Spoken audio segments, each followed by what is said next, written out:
साल भर हो गए उसे घर से दूर रहते हुए। अभी छुट्टियों में घर आया है। हमेशा से सोचती थी क्या होगा इस लड़के का।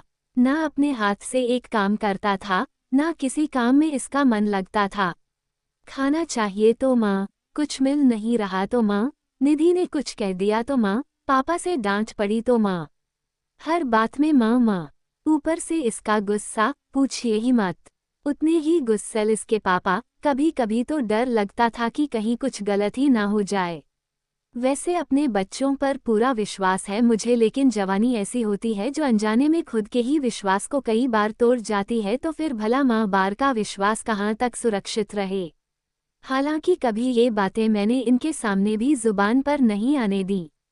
हर किसी के अंदर होती हैं कुछ बातें, कुछ डर, कुछ इच्छाएं जिनकी आवाज़ इतनी कम होती है कि कई बार तो खुद को ही सुनाई नहीं पड़ती। ये ख्याल भी उन्हीं में से एक था। मैं ये भी समझती थी कि समय की बात है, जब बीतेगा तो बचपना अपने साथ ले जाएगा और समझदारी साथ ले आएगा। लेकिन माँ हूँ ना, डर तो रहता ही था। निधि समझदार रही है इससे, लेकिन इसके साथ उसका व्यवहार भी बच्चों जैसा ही रहा है। मुझे याद नहीं कि कब दोनों ने एक साथ बैठकर हंसते हुए कुछ देर बात की हो। या तो लड़ते थे या फिर किसी गंभीर बात को लेकर चर्चा करते रहते। प्यार दोनों एक दूसरे से बहुत करते हैं। निधि हमेशा उसके घर न रहने पर बताया करती कि उसे क्या ज़रूरत है और वो क्या मांग नहीं पा रहा। उसके कई खर्चे तो उसने उसे बिना बताए अपनी पॉकेट मनी से पूरे किए हैं। और ये जनाब, जब उसे कहीं बाहर जाना होता और इसके पापा मना कर देते तो मुझे आकर कहता, जाने दो ना माँ, मैं टाइम से ले आऊँगा। इतना ही नहीं, निधि को पता भी नहीं चलता था और ये वहीं आसपास तब तक घूमता रहता जब तक उसे लाने का समय नहीं हो जाता। गुस्सैल था, आलस था, सीधा था, ये सब मिलकर उसे उलझाए रखते थे। पढ़ाई पूरी कर ली मगर नौकरी नहीं करना चाहता था। प्लेसमेंट हो जाने पर भी मना कर दिया पागल ने। इसके पापा ने बहुत डांटा था उस दिन। आंखें और मन दोनों भारी किए सुनता रहा उन्हें। मैं समझा रही थी इसके पापा को, लेकिन खुद भी अंदर से डर रही थी। दरअसल हम चाहे किसी पर कितना भी विश्वास कर लें मगर मन में एक डर हमेशा रहता और इसी डर को पार कर विश्वास को बनाए रखना उसे मजबूत भी करता है। महूं ना, चाह कर विश्वास टूट नहीं सकता। न्यूज़ में अक्सर देखा है, बड़े बड़े अपराध करने वालों की माएँ भी रो रही होती हैं, कहती हैं बेकसूर है मेरा बच्चा। लोग बहुत बोलते हैं, गालियाँ देते हैं, लेकिन समझ नहीं पाते कि एक माँ अपने बच्चे पर किया विश्वास इतनी जल्दी नहीं टूटने देती। लाख शंकाओं के बाद भी उसके सही साबित होने का इंतजार करती है। कई बार तो इंसान खुद हार जाता है पर माएँ नहीं हारती। ये मैं अपनी बड़ाई नहीं कर रही, पहले मुझे भी कहाँ पता था कि माँ होना ऐसा होता है। लेकिन अब हूँ तो सब माँओं का हाल जानती हूँ, उनका मन पढ़ सकती हूँ। उफ, कितना लिख गई मैं, लेकिन अभी तक वो बात ही नहीं लिखी जिसके लिए लिखना शुरू किया था। मैं बचपन से ही ऐसी हूँ, बोलती कम हूँ। लगता है कोई ऐसी बात ना बोल जाऊं जो सुनने वाले को बुरी लग जाए, लेकिन उन्हें कहीं ना कहीं तो निकालना ही है, सो मैं लिखने लगती हूँ तो अपने ना बोलने की कमी को पूरा कर लेती हूँ। सुनने वाला कोई ना मिले तो बोले किसके लिए, मगर पढ़ने वाला कोई ना मिले तो कम से कम खुद तो उसे पढ़ ही सकते हैं। इसलिए तो डायरी लिखती हूँ। हाँ, तो मैं कह रही थी वो आज घर आया है। साल भर में ये चौथी बार आना हुआ है उसका, बस चौथी बार। आज अच्छी जॉब कर रहा है, सबसे अच्छे से बात करता है। अब तो निधि से भी हंसकर बात करता है। गुस्सा तो जैसे अब रहा ही नहीं इसके अंदर, जिम्मेदारियां समझने लगा है। ये सब देखकर मुझे अच्छा लगना चाहिए, मेरी सारी चिंता जो दूर कर दी इस लड़के ने। मेरा विश्वास नहीं टूटने दिया। लेकिन सच कहूँ तो अच्छा नहीं लग रहा। बदलाव तो सबके लिए है, लेकिन एक माँ अपने जीवन में जितने बदलाव देखती है उतना शायद ही कोई देख पाए।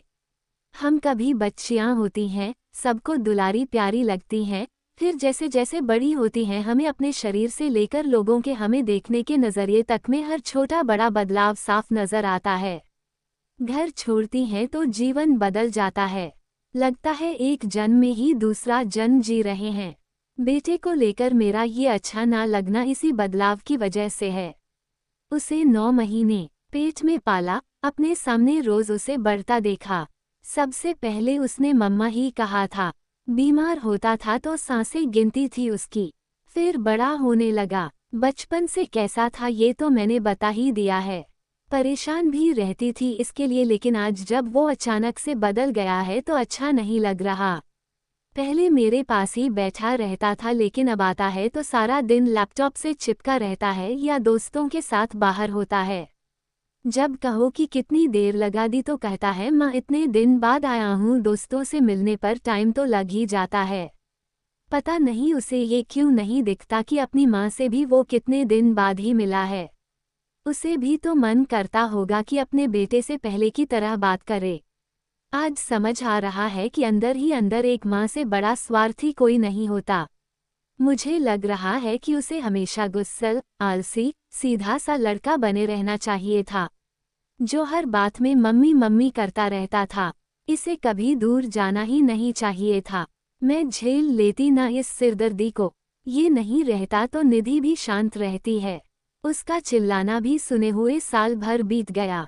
शादी के बाद वो भी चली जाएगी, तब उसका बदलना भी नहीं भाएगा मुझे।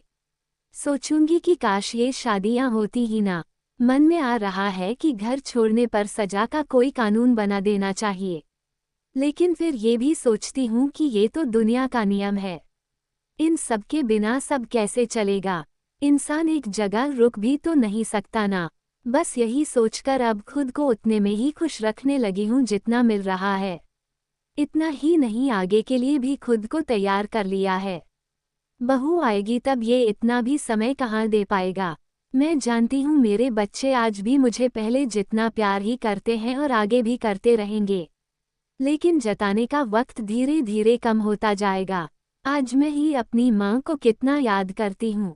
आखिरी बार जब उनसे मिली थी तब यही कोई 2 साल बाद, वो भी उनकी तबीयत खराब थी तब गई थी।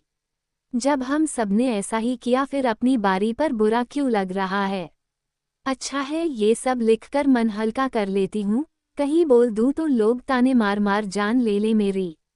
ये बात अलग है कि ऐसी कई बातें हर किसी के अंदर होती हैं जो वो कहने तो दूर लिखने की भी हिम्मत नहीं कर पाता। बहरहाल अब मन हल्का लग रहा है। कल वो जा रहा है ना वापस, इसलिए आज ये सब लिखकर मन हल्का कर रही थी, जिससे कल मैं उसे अच्छे से विदा कर पाऊँ और मन ही मन कह पाऊँ कि बेटा माँ को हमेशा प्यार ज़रूर करते रहना, पर कभी ये मत समझना कि माँ का प्यार तेरे लिए बेड़ियाँ हैं। हम तो माएँ हैं, हमने तो बच्चों को तस्वीरों में देख देख कर भी जिंदगी काटी है।